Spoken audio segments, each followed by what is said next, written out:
I'm here with Philip Winchester, the star of Endangered Species, which will be available in select theaters and on demand starting this Friday, May 28th. So, how you doing, Philip? I'm great, Ian. Yeah, I'm great. I'm just, yeah, like I said, in quarantine, but it's all good. Quarantining in paradise, so it's a good thing. Excellent. You're getting ready to shoot another film. Can you talk about what that is? Yeah, it's I can't talk about the film, but look, it's a romantic comedy. Oh, It's in paradise, and it should be out later this year excellent. once we get out of quarantine. Well, speaking of paradise, in Endangered Species, you play Jack, an Exxon executive who takes his family on what should be an awesome safari, but spoiler alert, things go horribly wrong. Um, this feels like a different kind of character than what you've played in the past. Is that one of the attractions for the role to you? Yeah, it was. Yeah, thanks for mentioning that.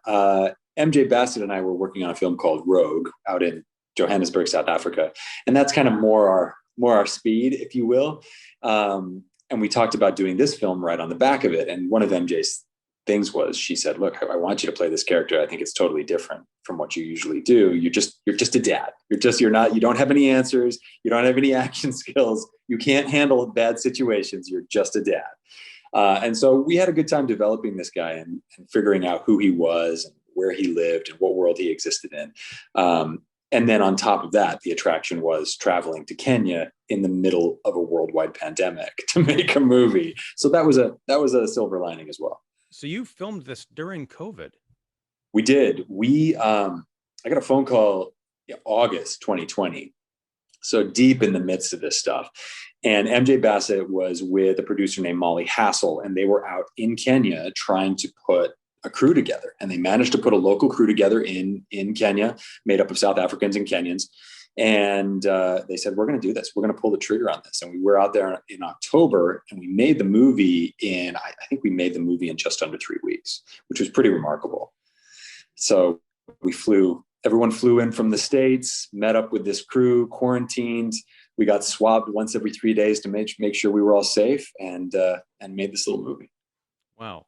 Now, because I just watching this, I haven't seen Rogue, full disclosure, but I wondered, were those filmed back to back, both of these films, or pretty close together? Or Pretty close. I mean, the idea was to do them back to back, but it worked out in our favor because we shot Rogue in Johannesburg, South Africa, and we were going to shoot this right on the back of it in the same place we shot Rogue.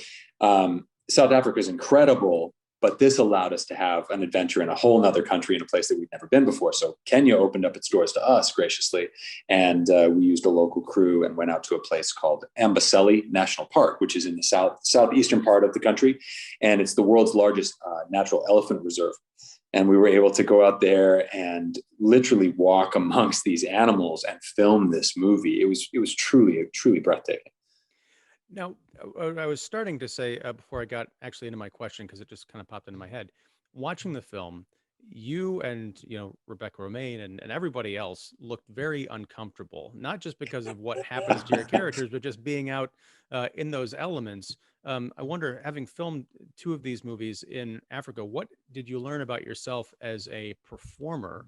Kind of stepping into these different elements, Right. and did you learn anything from, say, Rogue that you took with you into Endangered Species that sort of helped you out?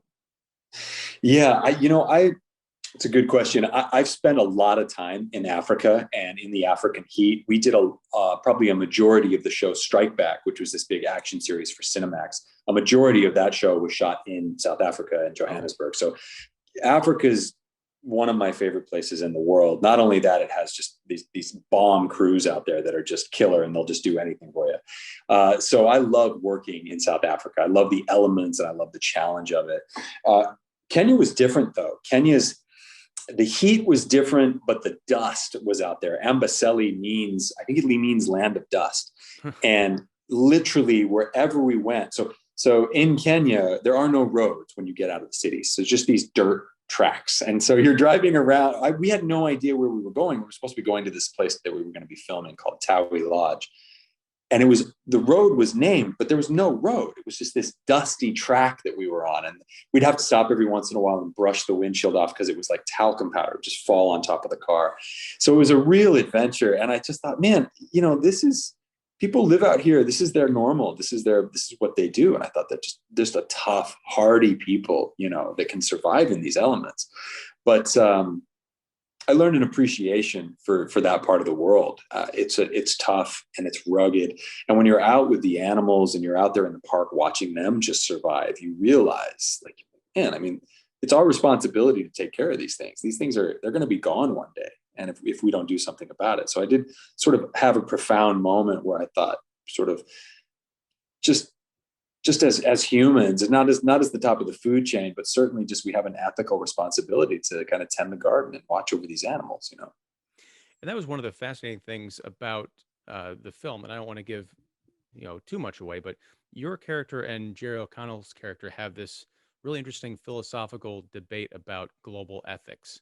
Right. And, was that something that, came completely out of the script, or did you two as actors kind of contribute these ideas to MJ? Was there a collaboration there? Because there were some really well argued points on both sides. It didn't seem like, a filmmaker with trying to make a polemic where they were shoving a message at anybody. There was some balance, and you're left as an audience member saying, I got to think about all of this now.